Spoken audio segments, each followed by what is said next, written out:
నేటు ఈ కాకతీయ విశ్వవిద్యాలయంలో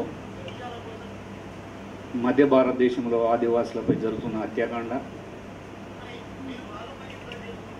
ఆపరేషన్ కగారు నిలుపుదల చేస్తూ చర్చల ప్రతిపాదనకై విద్యార్థులు తమ వంత పాత్రపై నిర్వహించిన ఈ యొక్క సదస్సు నిర్వాహకులకు, వేదికపైన మిత్రులకు మరియు వచ్చిన అందరికీ పౌర హక్కుల సంఘం ఉద్యమ వందనాలు.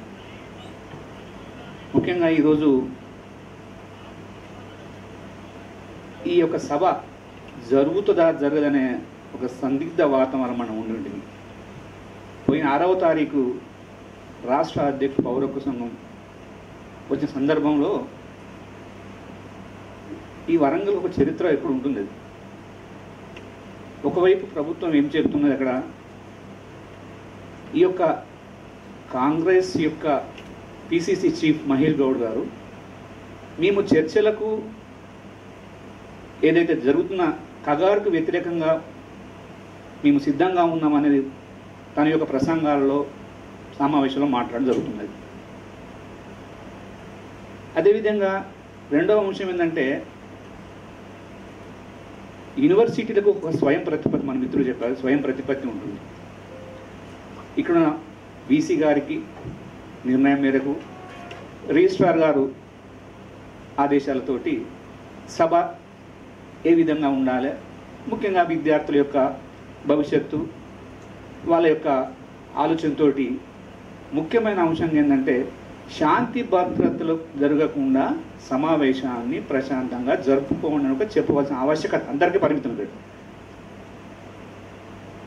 వీసీ పర్మిషన్ లేకుండా ఒక పోలీస్ యంత్రాంగం రావడం, భగ్నం చేయడం అంటే ఎవరి స్వయం ప్రతిపత్తి ఎవరు తీసుకుంటారు ఇక్కడ ప్రశ్న. ఇక్కడ రెండవది అంటే, ఈ పరిస్థితులు ఏంటంటే అందరం ఇక ప్రజాస్వామ్యంలో ఉన్నాం, ఇక్కడ ఎవ్వరం కూడా ఒక మంచి వాతావరణంలో ఉన్నాం. ఇక్కడ ఒక బీజేపీ యొక్క ఆ విధానపరంగా ఈ యొక్క ఆదివాసులు జరుగుతున్న అన్నాన్ని వ్యతిరేకిస్తూ మనం ఇక్కడ నిర్వహించుకుంటున్నాం.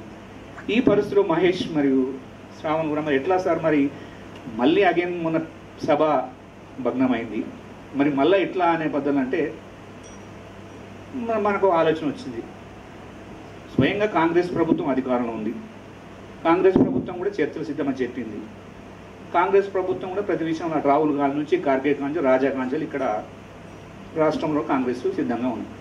అప్పుడు మన గౌరవ ఎమ్మెల్యే గారిని కలుద్దామన్న సందర్భంలో ఎమ్మెల్యే గారిని కలవడం జరిగింది. చెప్పడం జరిగిన విషయం మొత్తం, సార్ ఇది ఒకవైపు శాంతి చర్చలు మన ప్రభుత్వం ఉంటుంది, ఒకవైపు మన యూనివర్సిటీలో స్వయం ప్రతిపత్తి కోల్పోయి మరి వాళ్ళ పిల్లలకు, విద్యార్థులకు వాళ్ళ కొన్ని రైట్స్ ఉంటాయి, వాళ్ళకి ఆలోచన విధానం, భవిష్యత్తు మార్గదర్శకులు విద్యార్థులే కదా, గత చరిత్ర చెప్తున్న వాస్తవం కదా అని మాట్లాడితే ఎమ్మెల్యే గారు కూడా లేదు, ఈ విషయంలో మీరు సమయం జరుపుకోండి, నేనే వచ్చి మాట్లాడతా అనే పద్ధతిలో చెప్పడంలో భాగంగా ఈరోజు మనం ఈ సభ జరుపుకుంటున్నాం. అంటే చూడండి, మనము జనరల్గా యూనివర్సిటీ పాలకులు వాళ్ళ స్వయం ప్రతిపత్తిని వాళ్ళు కాపాడుకునే బాధ్యత వాళ్ళకు ఉండవలసింది కోరుకుంటున్నాం. ఇక రెండో విషయానికి వస్తే ఏంటంటే, దేశవ్యాప్తంగా ఇవాళ 2014 ఎప్పుడైతే బీజేపీ ప్రభుత్వము కేంద్రంలో అధికారంలోకి వచ్చిందో నేటికి 11 సంవత్సరాలు. అంటే మనకు క్లియర్గా రాజ్యాంగాన్ని ఏ విధంగా నిర్వీర్యం చేయడం, ప్రజాస్వామ్యాన్ని ఏ విధంగా కూనిచేయడం, ఇందులో ప్రక్రియలో భాగంగానే వాళ్ళ యొక్క పరిపాలన కొనసాగుతుంది. దానికి ఏంటి, వాళ్ళ యొక్క మాతృ సంస్థ ఆర్ఎస్ఎస్ సూచనలు, డైరెక్షన్స్, వాళ్ళ ప్రణాళిక వాళ్ళకు ఉంటాయి. ఏది ఏమైనా కూడా ఈ భారతదేశం ప్రజలుగా, మేధావులుగా మనం ఏం కోరుకుంటామో, ఈ భారత రాజ్యాంగం ఏదో ఓటు హక్కు ఇచ్చిందో ఆ అంబేద్కర్ ఇచ్చిన ఓటు హక్కు ప్రమాణం మీరు ఎన్నికల్లో వచ్చిళ్ళు గెలిచింది, అదే రాజ్యాంగం మీద ప్రజల మేరకు ప్రజాస్వామ్యాన్ని కాపాడాలని ప్రమాణం చేశారు. కానీ ఇలా జరుగుతున్న పరిణామాలు ఏంటిది, ఇక్కడ పూర్తిగా దాని విరుద్ధంగా ఇలా పరిపాలన కొనసాగుతుంది. ఇది మనం వ్యతిరేకిస్తున్నాం. ఇక్కడ మన దేశంలో చట్టసభలు ఉంటాయి, అది పార్లమెంట్ కావచ్చు, రాష్ట్ర శాసనసభలు కావచ్చు. వాళ్ళకు ఏ విధంగా ఉంటుంది, చట్టాలు చేసే అధికారం ఉంటుంది. ఆ చట్టాలు ఏ రూపంలో వస్తుంది, రాష్ట్ర అభివృద్ధి కావచ్చు, సంక్షేమం కావచ్చు, ప్రజల నుంచి వచ్చిన ఉద్యమాలలో భాగంగా ప్రజల నుంచి ఆకాంక్ష మేరకు చట్టాలలో చర్చించి ఒక చట్ట రూపం తీసుకొచ్చే బాధ్యత చట్టసభలకు ఉంటుంది. ఆ చట్టసభలు చేసిన అంశాలను ఎగ్జిక్యూటివ్ అంటే కార్యనిర్వాహక శాఖ అమలు జరపాలి. ఇవాళ ఏమైంది ఇక్కడ మెజార్టీ ప్రాతిపదికన చట్టసభలో చర్చలు లేకుండా తన యొక్క పార్టీకి అంటే సభ్యత్వం మెజార్టీ ఉంది కాబట్టి గతంలో చర్చలు ఉండేవి. అంటే ఇది ప్రజలకు ఉపయోగం కాదా ఎంతవరకు అంటే ఒక అర్థవంతమైన చర్చతోటి ఒక చట్టాలుగా వచ్చేది. ఇప్పుడు అది లేదు, చర్చలు లేవు, ఆమోదాలు వాళ్ళ ఇష్ట ప్రకారం జరుగుతుంది. అంటే దీని ఏంటంటే ప్రజాస్వామ్యాన్ని పూని చేయడంలో భాగంగా ఈ క్రమం ఏంటంటే ఇప్పుడు ఎగ్జిక్యూటివ్ చూస్తున్నాం మనం ఇక్కడ చట్టసభలో ఉన్న ప్రజాప్రతినిధులు అది నాయకత్వాలు ఏది చెప్తే కూడా అది ఇలా అధికారులు వివరిస్తున్నారు. అంటే నేను చెప్పాలి, మీరు చేయాలి. ఇక్కడ కూడా ప్రజాస్వామ్యం నిర్వీర్యం. ఇక న్యాయ వ్యవస్థ మనం ఆలోచిస్తున్నాం, చూస్తున్నాం. ఇక్కడ సుప్రీంకోర్టు నుంచి రాష్ట్రాల యొక్క హైకోర్టులు కూడా అవ్వచ్చు.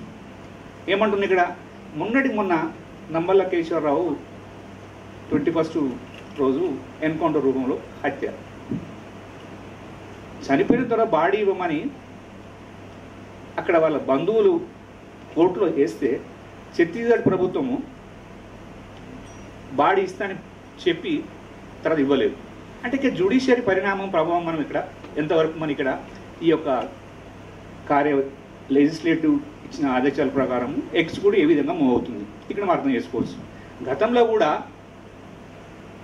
చెరుకూరు రాజకుమార్ చర్చల ప్రతినిన్నప్పుడు అప్పుడు స్వామి అగ్నివేష్ సందర్భంలో చర్చలు కొనసాగినాయి. అప్పుడు అగ్నివేష్ని కూడా నాగ్పూర్లో పట్టుకొని ఇక్కడ ఆదిలాబాద్లో ఎన్కౌంటర్ చేసినది. ఆ సందర్భంలో ఆ ఎన్కౌంటర్ రూపాలు అది ఫేక్ అని పౌర హక్కుల సంఘంగా సుప్రీంకోర్టులో ఫైలింగ్ జరిగింది. అది నిర్ధారణ అయిపోయింది. అప్పుడు సుప్రీంకోర్టుకు ప్రశ్నించింది ఒక రిపబ్లిక్ తన ప్రజలు చంపుకుంటుందని. అంటే ఇన్ని రకాలుగా జరుగుతున్నప్పుడు ఓ దిక్కు లెజిస్లేటివ్ వన్ వైపు ఉన్నది, జ్యుడిషియరీ వైపు ఉన్నది, ఎగ్జిక్యూటివ్ విధంగా ఉన్నది, అంతిమంగా మనకి పత్రికా స్వేచ్ఛ ఉంటుంది. ఇలా పత్రికా చూస్తున్నాం మనం ఇక్కడ సంఘటనలు మామూలు సంఘటనలు పెద్దగా చేయడము. ఇవాళ పెద్ద ఆదివాసులు ఆపరేషన్ కాగారు అనేది జరుగుతున్నది. అంటే ఇక్కడ ఏంటంటే ఈ జరుగుతున్న పరిణామంలో భాగంగా ఏదైతే ఇప్పుడు ఈ యొక్క బీజేపీ ప్రభుత్వము కేంద్ర ప్రభుత్వము చేస్తున్న ఈ యొక్క ప్రజాస్వామ్యానికి విరుద్ధంగా జరుగుతున్న సందర్భంలో ప్రజలుగా, మేధావులుగా, ప్రజా సంఘాలుగా మనం ఇక్కడ ప్రశ్నించవలసిన అవసరం ఉంటుంది. అందులో భాగంగా విద్యార్థుల పాత్ర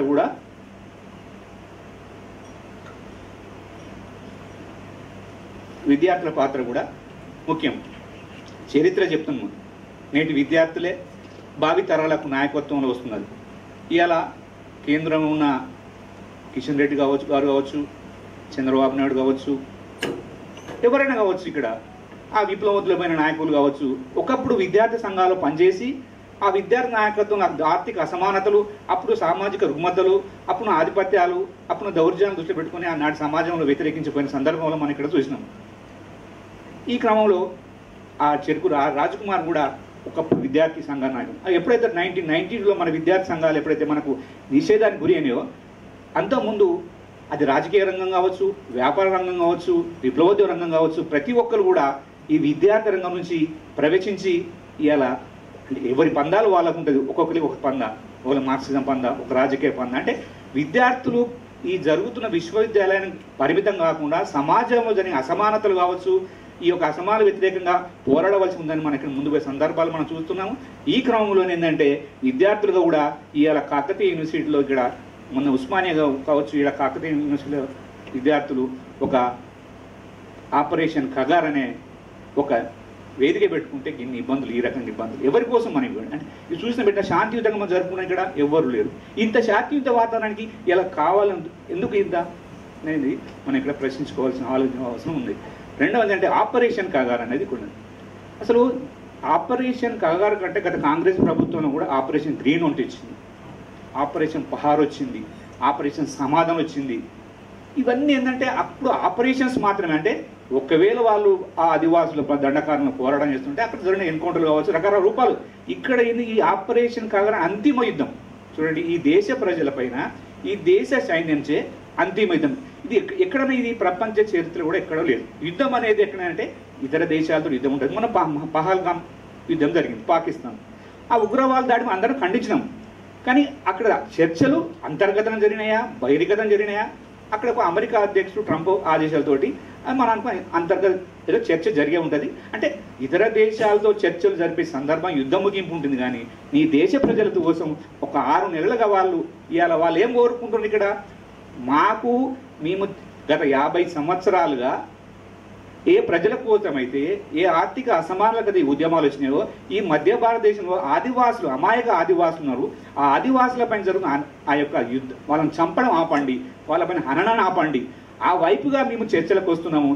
మా యొక్క ఆయుధాలు విడవద్దు అనేది ఆ చర్చల ప్రాతిపదిక ముందు పెడడం తప్ప ఆదివాసులు అమాయక చంపకండి, మేము పనిచేసే ప్రజల కోసం కాబట్టి ఆదివాసుల కాబట్టి నేను చర్చ సిద్ధమని చెప్పినా కూడా నేటి వరకు కూడా అంటే చంపడమే ధ్యేయంగా తన కొనసాగుతున్న ప్రక్రియ. చర్చలు అనేది ప్రతి విషయంలో అవసరమే. కానీ ఇక్కడ ఒక్కటే లక్ష్యం ఏంటంటే అంతిమంగా నిర్మూలన ప్రధాన ఉద్దేశం ఏంది ఇక్కడ మిత్రులంగా చెప్పారు. కేవలం ఏకైక కారణం ఏంటంటే ఆ మధ్య భారతదేశం ఉన్న అపారమైన లక్షల కోట్ల వేరే ఖనిజ వనరులు ఉన్నాయి. వాటిని ఏం చేయాలి? దేశ విదేశీ కార్పొరేట్లకు ఇవ్వాలి. ఆల్రెడీ ఒప్పందాలు కుదిరినాయి. ఆ ఒప్పందాలు కుదరాలంటే వాటిని అమలు చేయాలంటే ఏం చేయాలి? ఇక్కడ ఆదివాసులకు రక్షణ చట్టాలు ఉంటాయి. ఆ చట్టాలను అమలు చేయాలంటే సాధ్యం కాదు. అంటే అది 1 of 70 అంటే ఇతర ప్రాంతాల వారు ఆ ప్రాంతానికి రాకూడదు. ఇట్లా పేసా చట్టం ఉండే గ్రామ సభలు స్వయం నిర్ణయాధికారం అంటే ఇవన్నీ పాటించాలంటే ఈ యొక్క ప్రభుత్వానికి సాధ్యం కాదు. కాబట్టి ఆ యొక్క ఒప్పందాలు కుదుర్చుకున్న వారికి కార్పొరేట్లకు ఇవ్వడం సాధ్యంగా ఉద్దేశంతో వీళ్ళని అంతం చేయడమే ప్రధాన లక్ష్యంగా అనే ఉద్దేశంతో చివరి వీళ్ళు అంతం చేయాలంటే ఏం చేయాలి?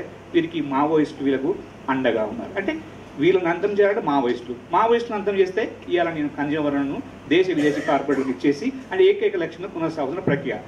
అయితే ఇక్కడ చివరికి ఏంటంటే మనము రీసెంట్గా ఒక ఎన్కౌంటర్ మనం చూసినాం, నంబల్ల కేశవరావు. జనరల్గా ఎన్కౌంటర్ పౌర సంఘం మొదటి నుంచి ఏం చెప్తుందంటే ఎన్కౌంటర్ జరిగినప్పుడు ఆ ఎక్కడైతే శవ పంచనామా చేస్తారు, జనరల్ ఎగ్జిక్యూటివ్ మెజిస్ట్రేట్స్ సమక్షంలో శవ పంచనామా చేయాలి. అది విస్మరించాం. గతంలో ఉండేది ఎక్కడ ఎన్కౌంటర్ అయినా కూడా స్థానిక ఎంఆర్ఓను తహసీల్దార్ని పిలిచి వాళ్ళ సమక్షంలో శవ పంచనామా చేసి తదనంతరం పోస్ట్ మార్టం డాక్టర్ల సమక్షంలో కుటుంబ సమక్షం చేయాలి. కానీ చూస్తున్నాం రాను ఏ విధంగా ఉందంటే కాల్చి చంపుతాను, నిర్వీర్యం చేస్తాను, మీకు ఇస్తాను. ఇవన్నీ నాకైతే రాజకీయంగా ఏదైతే ఈ యొక్క అంతర్జాతీయ మానవ హక్కుల సంఘం కావచ్చు, జాతీయ మానవ ఈ సూచనలు నాకు ఏ సంబంధం లేదు. అంటే నాకు ప్రజాస్వామ్యం అక్కర్లేదు, నాకు రాజ్యాంగం అక్కర్లేదు. నేను అనుకున్నది చేసి చూపెట్టడమే that is a group of fascism అనే రూపంలో కేంద్ర ప్రభుత్వం ముందుకు పోతుంది. ఇప్పటికైనా మనందరం ఏం చేయాలంటే ఈ యొక్క ప్రక్రియ ఇంకా కొనసాగుతూనే ఉంటుంది. మనమందరం కూడా విద్యార్థులుగా మీ వైపే కాకుండా ప్రజలుగా, మేధావులుగా, ప్రజా సంఘాలుగా ఈ అంతిమంగా ఈ యొక్క ఆపరేషన్ కగారును ఏ విధంగా మనం ఆపాలి, శాంతి చర్చలకు ప్రభుత్వం ముందుకు తీసుకొచ్చే బలమైన మనము ఉద్యమాల ద్వారా తీసుకోవాలని కోరుకుంటూ ఈ అవకాశం ఇచ్చిన విద్యార్థి